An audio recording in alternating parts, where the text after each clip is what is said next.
Olá, sexto ano, sejam bem-vindos a mais uma aula de Matemática 2 comigo, professor Humberto. Na aula de hoje, nós vamos falar sobre uma raiz específica, um tipo de radiciação, que é chamada raiz quadrada, tá bom? A raiz quadrada é o inverso da potência quadrado que nós estudamos aí na aula passada, tá? Para dar início à nossa conversa aqui sobre raiz quadrada, nós temos aqui a figura de um professor que está perguntando qual é o número natural que elevado ao quadrado dá igual a 9. Tá? Então, eu tenho que pensar em um número que multiplicado por ele mesmo, ou seja, que elevado ao expoente 2, que nós chamamos de quadrado, né? Resulta em 9. Moleza, né? Vocês já conseguiram determinar aí que valor é esse. Professor, 3 ao quadrado dá 9. Então, essa ideia de saber qual é o número que elevado ao quadrado resulta em outro é exatamente a ideia da chamada raiz quadrada. Então, isso significa que a raiz quadrada de 9 vale 3. Tá certo? Para responder essa pergunta, nós devemos obter um número natural que, multiplicado por ele mesmo, tenha como resultado o 9, como eu falei para vocês. Elevando alguns números naturais ao quadrado, nós temos 1 ao quadrado, que vale 1, 2 ao quadrado. Se 1 ao quadrado é 1, é porque a raiz de 1 vale 1. Se 2 ao quadrado é 4, é porque a raiz quadrada de 4 vale 2. Se 3 ao quadrado é 9, é porque a raiz quadrada de 9 vale 3. E assim por diante, turma. A raiz quadrada, como eu falei para vocês, é o inverso, tá certo? Do expoente 2, ou o inverso da potência quadrado, tá bom? Podemos observar que a resposta para essa pergunta é o número 3, ou seja, o número 3 elevado ao quadrado resulta em 9. Nesse caso, também podemos usar a operação chamada de radiciação. Tá? Ou seja, quando eu pergunto qual é a raiz quadrada de 9, eu estou perguntando qual o número que elevado ao quadrado dá 9. Geralmente, esse índice, turma, ele não aparece. Tá? Quando o índice é 2, a gente utiliza apenas o símbolo da raiz. Tá certo? Então, aqui, ó. Raiz quadrada de 25 igual a 5. Esse númerozinho aqui que aparece é o chamado índice.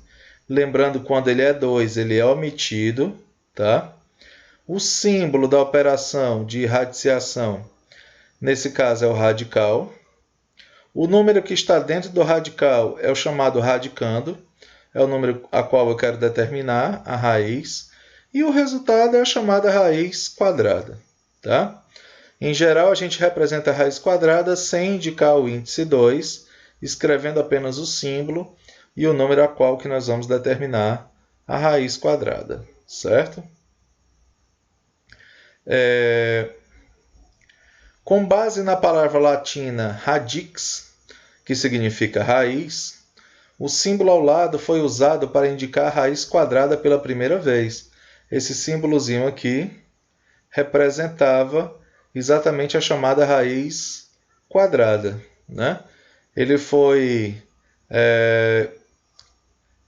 colocado aí, inserido na matemática pelo Leonardo de Pisa, tá bom? Em 1220. Tá? Já o símbolo que nós conhecemos hoje teve a origem na Alemanha, no século XVI, e é provável que tenha sido influenciado pela letra R, que parece com o símbolo da raiz, né, turma? O R com a raiz. Como as potências com expoente 2 podem ser associadas ao quadrado, lembra que eu falei para vocês que o expoente 2 está relacionado ao quadrado exatamente porque ele determina, né, quantos quadradinhos menores tem no quadrado maior. Nós também podemos usar quadradinhos do mesmo tamanho para determinar algumas raízes. Por exemplo, A raiz quadrada de 4.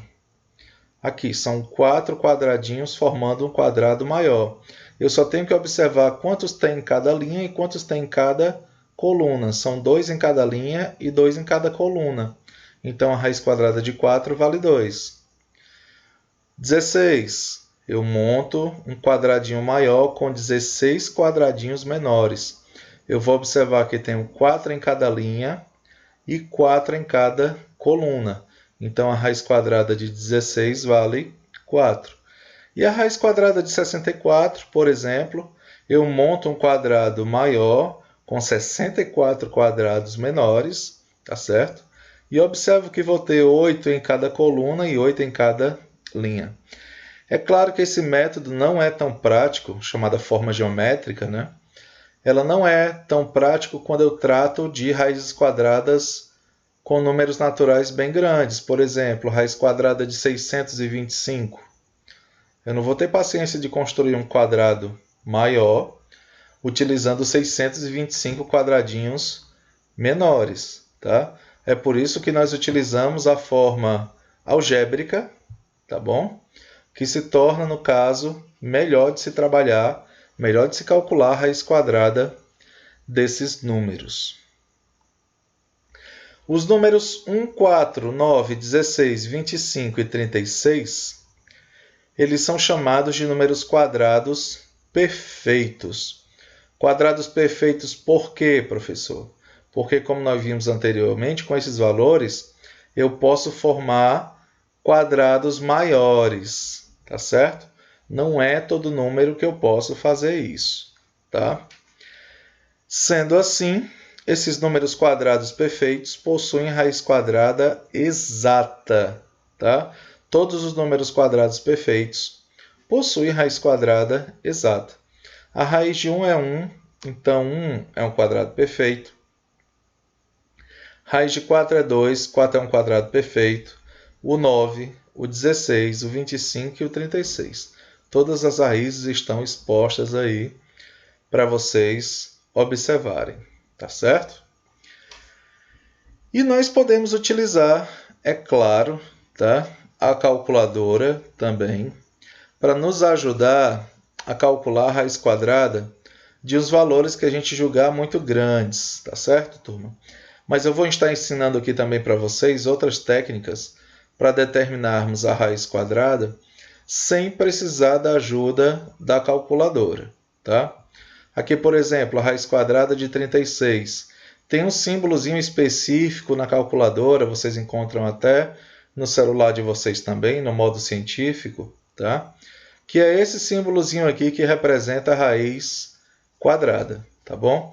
Então, se eu for lá na calculadora, digitar o número 36 e apertar o símbolo da raiz, eu vou achar o 6. Isso porque 6 ao quadrado, 6 vezes 6, dá 36, tá certo? Será que isso dá certo com todos os valores, professor? Por exemplo, se eu for lá na calculadora e digitar o número 93, eu vou achar a raiz quadrada dele exata? Não, né? Porque o 93 não é um número quadrado perfeito. Então, vocês vão achar aí um número que nós chamamos de número irracional. Tá certo, turma?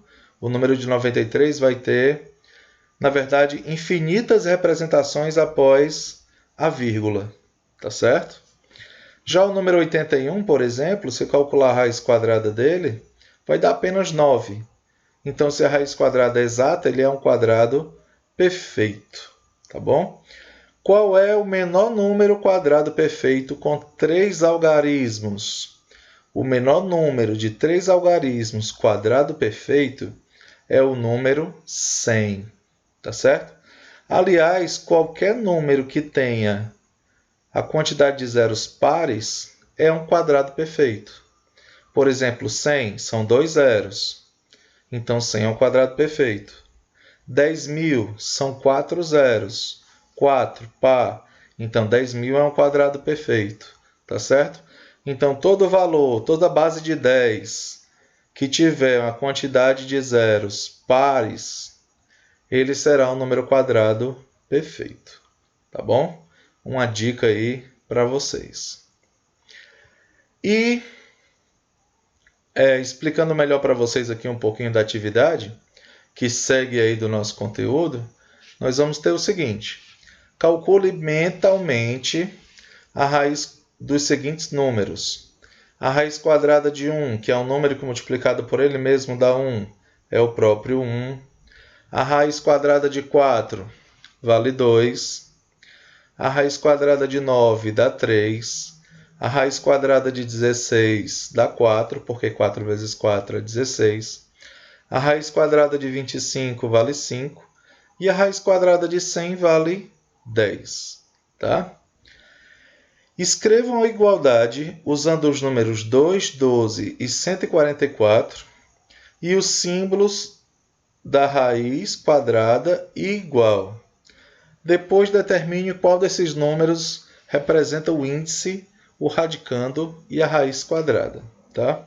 Uma sugestão aqui é a seguinte: raiz quadrada de 144 é igual a 12. Se vocês multiplicarem 12 vezes 12, vai dar igual a 144. O 2 aqui está fazendo o papel de índice. O 144 é o radicando, o número que nós vamos determinar a raiz quadrada. E o 12 é o resultado da raiz quadrada. Tá certo, turma? Terceira questão. Junte-se a um colega e responda: qual é o número diferente de zero que, ao ter a raiz quadrada extraída, o resultado é igual a ele mesmo? Tá?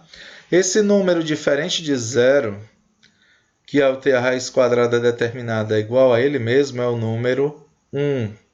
A raiz quadrada de 1 é igual a 1. Lembrando que a raiz quadrada de 0 também é 0. Mas como foi pedido aqui um número diferente de 0, então só sobra para a gente o 1. Tá certo? Então, turma, vocês vão responder aí a atividade da página 163 a 165, tá certo? No módulo 3. E amanhã nós vamos nos encontrar para explicar melhor um pouco de raiz quadrada para vocês e tirar algumas dúvidas no nosso plantão, tá? Então, um abraço para vocês e até a nossa próxima aula.